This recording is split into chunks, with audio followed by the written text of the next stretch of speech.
Bonsoir, ce soir je vous propose la lecture d'une nouvelle de Stefan Zweig intitulée « Lettre d'une inconnue ». Je vous laisse vous installer et on va démarrer.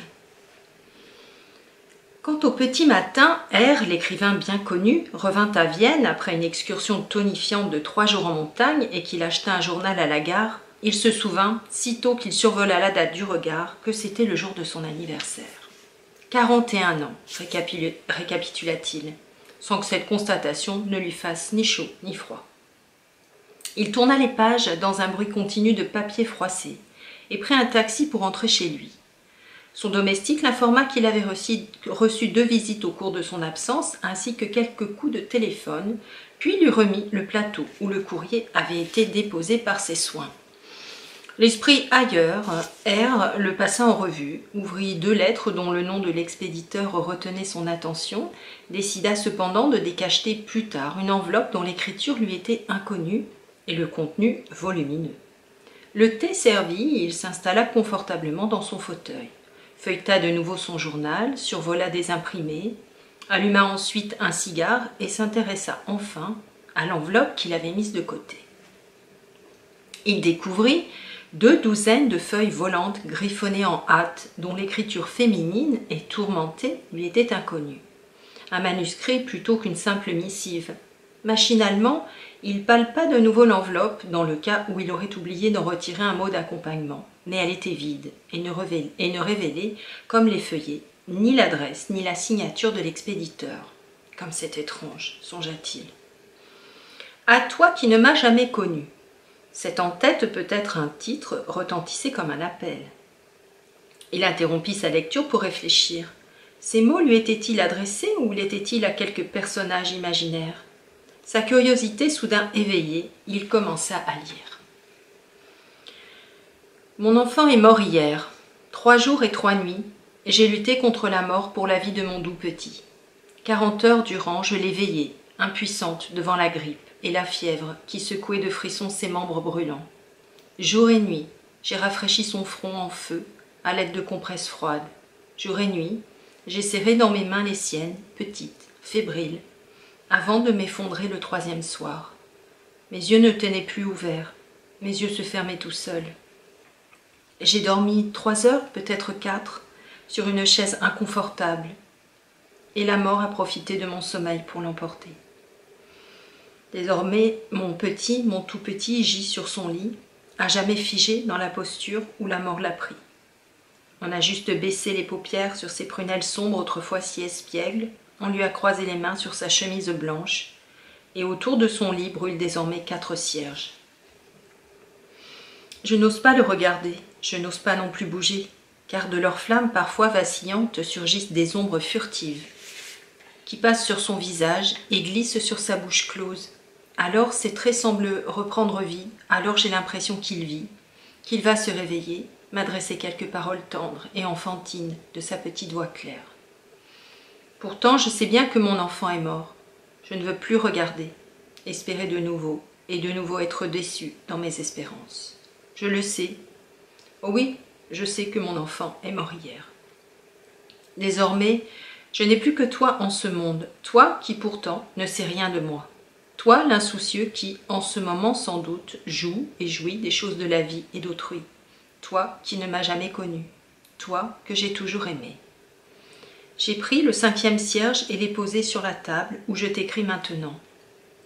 Je ne peux rester seule avec mon fils qui n'est plus, sans épancher mon cœur en pleurs.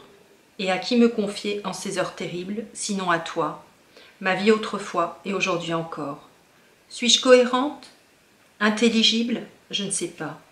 Il règne une si grande confusion dans ma tête. Mes tempes frémissent et battent. J'ai mal partout, si mal. Je crois que j'ai de la fièvre.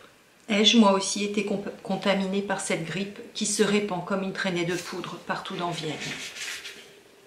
Tant mieux, car je partirai rejoindre mon fils sans devoir attenter à ma vie. Parfois, un voile noir m'aveugle. Réussirai-je à terminer ma confession? Je ne sais pas, mais je vais réunir mes forces pour une fois. Cette fois seulement, m'ouvrir à toi, mon amour, qui ne m'a jamais connu. À toi seul que je veux m'adresser. À toi, pour la première fois, tout raconter, ma vie entière, te relater. une existence exclusivement consacrée à la tienne, dont tu n'as jamais eu connaissance. Mais tu ne découvriras mon secret que lorsque je ne serai plus de ce monde. Tu n'en recevras la révélation qu'à ma mort, si bien que tu n'auras pas à me répondre. Tu le connaîtras seulement quand mon corps continuellement agité par des frissons brûlants et glacés ne sera plus que gisant et sans vie. Si je continue de vivre, je déchirerai cette lettre pour retourner au silence auquel toujours je me suis vouée. Si tu la tiens entre les mains, tu sauras que je ne suis plus, que tu lis le récit posthume d'une femme à qui tu insufflas la vie et qui dès lors consacra son existence à la tienne jusqu'à son dernier soupir. N'aie pas peur de mes révélations.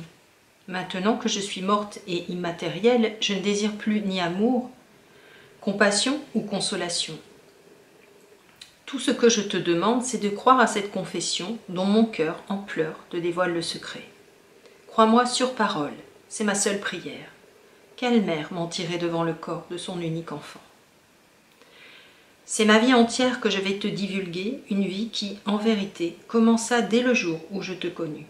Avant toi, tout n'était que chaos, un lieu trouble et embrouillé où ma mémoire ne s'aventure plus, une espèce de cave remplie d'êtres et d'objets vagues, poussiéreux, et filets de toiles d'araignée dont mon cœur n'a plus souvenance.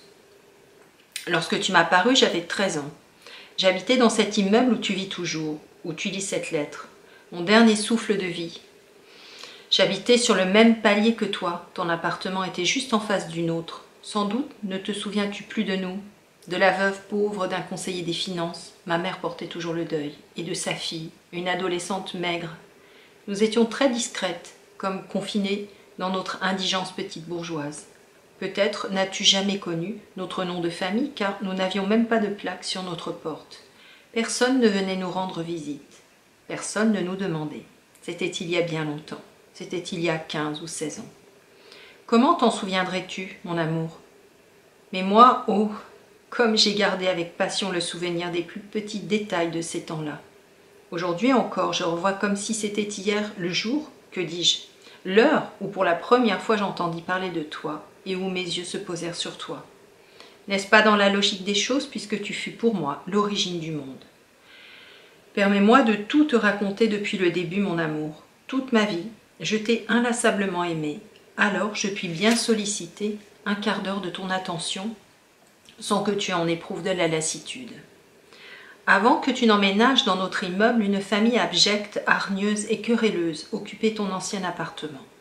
Pauvres, vraiment très pauvres, ils n'en haïssaient pas moins la misère de leurs voisins, la nôtre en l'occurrence, parce que nous refusions de nous associer à leur déchéance et leur vulgarité fruste. Le mari buvait, il battait sa femme. La nuit, nous étions souvent réveillés par le fracas de chaises renversées, d'assiettes cassées. Je me souviens d'une fois où la femme que le mari avait battue jusqu'au sang sortit dans l'escalier, échevelée, son ivrogne à ses trousses qui gueula jusqu'à ce que les voisins, alertés, sortent sur le pas de la porte et menacent d'envoyer chercher la police. Ma mère avait d'emblée évité toute relation avec ces individus et m'avait interdit d'adresser la parole à leurs enfants qui, par mesure de représailles, se vengeaient sur moi à la moindre occasion. Lorsqu'ils me croisaient dans la rue, ils me criaient des saletés, et un jour me lancèrent des boules de neige si compactes que je fus blessée au front et saignée. Tous les gens de l'immeuble ressentaient une antipathie instinctive pour ces individus, et quand un jour il leur arriva malheur, je crois que le mari fut emprisonné pour vol, et qu'ils durent quitter les lieux avec leur harde, on a tout de suite mieux respiré. Pendant quelque temps, une petite annonce apposée sur la porte de l'immeuble informa qu'il y avait un appartement à louer. Puis elle fut retirée. Le bruit se répandit vite par le biais du concierge qu'un écrivain, un homme seul et calme, l'avait pris à bail. Ce jour-là, pour la première fois, j'entendis prononcer ton nom. Quelques jours plus tard, des peintres, des plâtriers, des raboteurs de parquet et des tapissiers vinrent nettoyer, assainir et rénover l'appartement des miasmes insalubres laissés par les précédents habitants. Coups, martèlements, lessivage et polissage, qu'importait le bruit, ma mère était si contente. Ah, voilà un bon coup de balai qui fait de la place et du propre, disait-elle. Toi, tu restas invisible pendant la durée des travaux. Ce fut ton domestique, petit homme sévère et grisonnant, qui assura la direction des opérations, avec une condescendance discrète et efficace. Qu'il nous impressionna. D'abord, un valet de chambre dans un immeuble des faubourgs de Vienne, c'était vraiment inédit. Ensuite, il se montra d'une parfaite politesse envers nous tous, sans pour autant se mettre sur un pied d'égalité avec les gens de service et sans faire des camarades. D'emblée, il salua ma mère avec autant de respect que si elle avait été une dame, et malgré ses airs austères, il portait sur ma charmante frimousse un regard rempli de bienveillance. Quand il prononçait ton nom, c'était toujours avec une véritable déférence, le plus grand respect. On comprenait immédiatement qu'il t'était plus dévoué que ne le sont habituellement les gens de maison à leur maître. Combien je l'en ai aimé, ce cher Johann, mais combien aussi je l'ai envié d'avoir le droit d'être incessamment à tes côtés, à ton service. Mon amour, je te relate tout, ces 1000 détails presque risibles, afin que tu comprennes comment, dès le commencement, tu as pu gagner un tel pouvoir sur l'adolescente farouche et réservée que j'étais à l'époque. Bien avant que tu ne m'apparaisses, tu étais déjà auréolée, entourée par un halo de richesse, d'extraordinaire et de mystère. Tout le monde dans notre petit immeuble des faubourgs attendait avec impatience que tu emménages, car les gens qui ont une vie étriquée sont toujours avides de nouveautés. Et d'ailleurs, la curiosité que j'éprouvais déjà pour toi s'accrut lorsque, rentrant de l'école, cet après-midi-là, j'aperçus le fourgon de déménagement garé devant l'immeuble. Les déménageurs avaient déjà monté le plus gros à l'étage et ils y transportaient maintenant, un à un, les objets et bibelots plus petits, plus fragiles. Je m'arrêtai devant chez toi pour mieux les observer, car de ma vie, je n'avais rien vu d'aussi étrange. Idoles indiennes, sculptures italiennes, grands tableaux aux couleurs très vives et enfin, des livres nombreux et plus beaux que je ne l'aurais jamais imaginé. Les déménageurs les avaient déposés là et ton valet prenait le relais pour les épousseter un à un, à grands coups de plumeaux soigneux. Hésitante, mais néanmoins remplie de curiosité, je tournai autour de la pile qui ne cessait de s'élever. Ton valet ne me chassa pas, mais il ne m'encouragea pas non plus. Donc je n'osais les toucher, et pourtant j'aurais volontiers effleuré la reliure de cuir souple de certains volumes. Je ne risquais qu'un regard furtif et timide sur les titres, certains en français ou en anglais, d'autres dans des langues que je ne comprenais pas. J'aurais pu les contempler pendant des heures, mais ma mère m'appela pour que je rentre chez nous. Toute la soirée je pensais à toi, et pourtant ton visage m'était encore inconnu. Moi, je n'avais qu'une douzaine de livres bon marché dans la couverture cartonnée, fatiguée, avec les coins et les bords usés, mais je les aimais par-dessus tout et ne cessais de les relire. De là, une idée fixe me travailla sans relâche. Quel genre d'homme possédait et avait lu tant de si beaux livres, qui savait parler tellement de langues, qui était aussi riche qu'instruit. La pensée de ces livres en si grand nombre m'inspirait une espèce de révérence supraterrestre. Je cherchais à t'imaginer. Tu étais plutôt âgé, avec des lunettes et une longue barbe blanche. Tu ressemblais à notre professeur de géographie, mais en plus bienveillant, en beaucoup plus beau et plus gentil. Je ne saurais dire pourquoi j'en étais alors si certaine. Il fallait que tu sois beau, même si je te voyais encore sous les traits d'un vieil homme. Cette nuit-là, sans te connaître encore, je rêvais de toi pour la première fois. Le lendemain, tu emménageas, mais j'eus beau faire le guet, je ne te vis pas, et ma curiosité n'en fut que plus vive. Je ne t'aperçus que le 3e jour. Quelle surprise, quel trouble lorsque je découvris que tu étais différent de l'idée que je m'étais faite de toi, sans la plus petite ressemblance avec ma représentation naïve d'un bon Dieu, d'un Dieu le Père. Je m'étais figuré un vieillard avec le nez chaussé de lunettes, mais tu m'as paru, tel quel et semblable à l'homme que tu es encore aujourd'hui, toi, mon inconstant, qui traverse les épreuves du temps et de l'âge avec tant de grâce et de légèreté. Vêtu d'une ravissante tenue de sport marron clair, en train de monter les marches 2 par 2 avec ton allure décontractée et juvénile sans pareil. Tu tenais ton chapeau à la main, je découvris donc, avec un étonnement indicible, ton visage radieux et si expressif. Je remarquai aussi que tu avais le cheveu joli.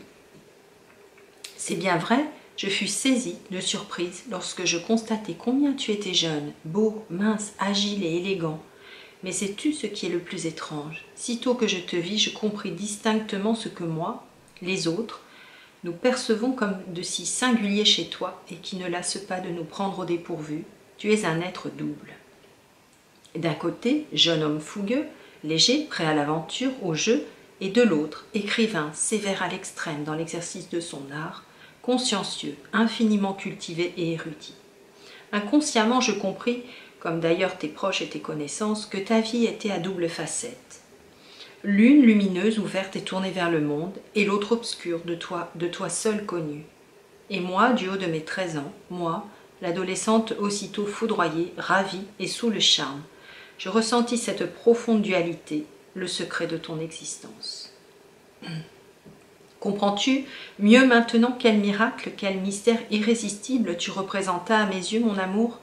L'écrivain respecté et révéré, l'écrivain célèbre dans le grand, le vaste monde m'apparaissait soudain sous les traits d'un élégant jeune homme de 25 ans, gai comme un adolescent.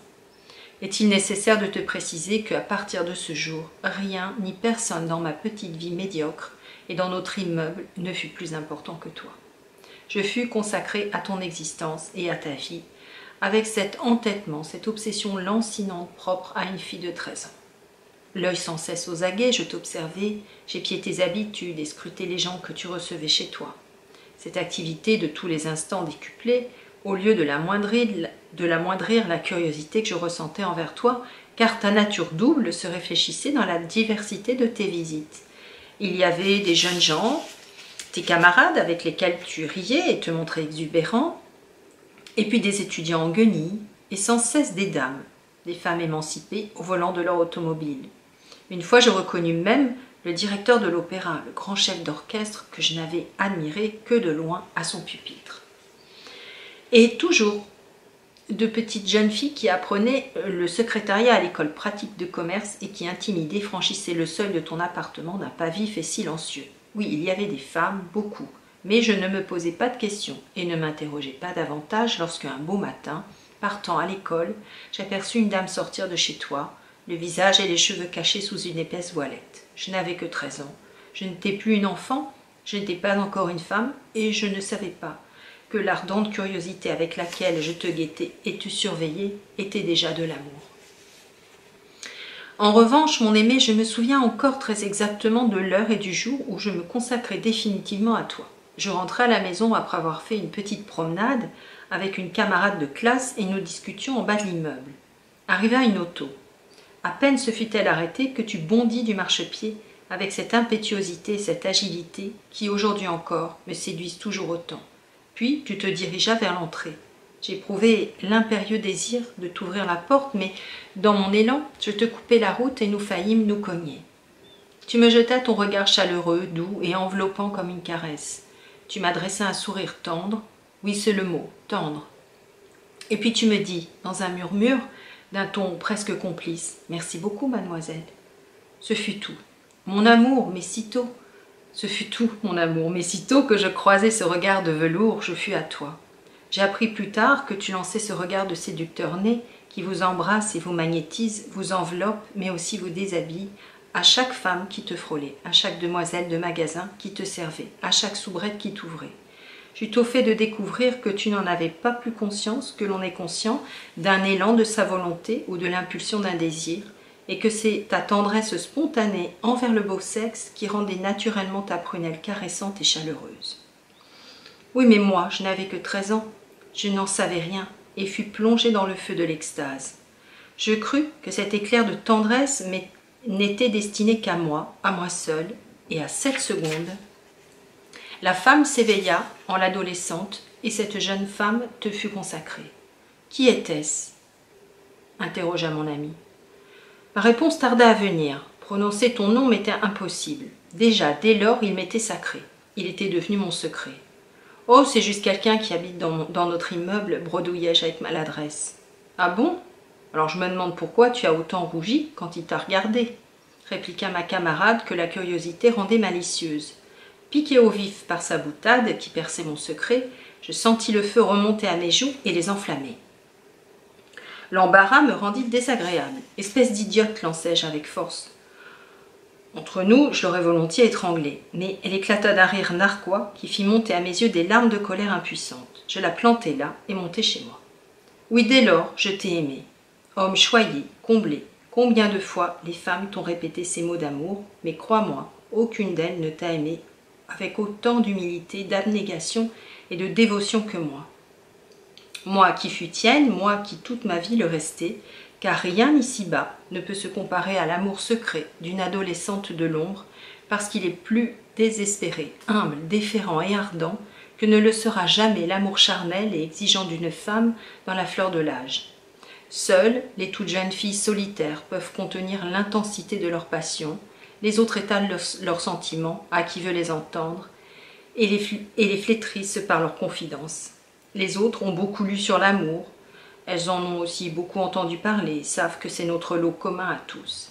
Elles en jouent et s'en vantent comme les garçons d'avoir fumé leur première cigarette. Mais moi, je n'avais personne à qui me confier. Personne ne m'avait informée ni prévenue. J'étais inexpérimentée, j'étais ignorante, et je me précipitais donc dans mon destin comme on se jette au fond de l'abîme. Tout ce qui germa fleurit en mon âme et dans mon cœur n'eut d'autre confident que ton double rêvé et fantasmé, ton image projetée jusque dans mon sommeil. Mon père était mort depuis longtemps.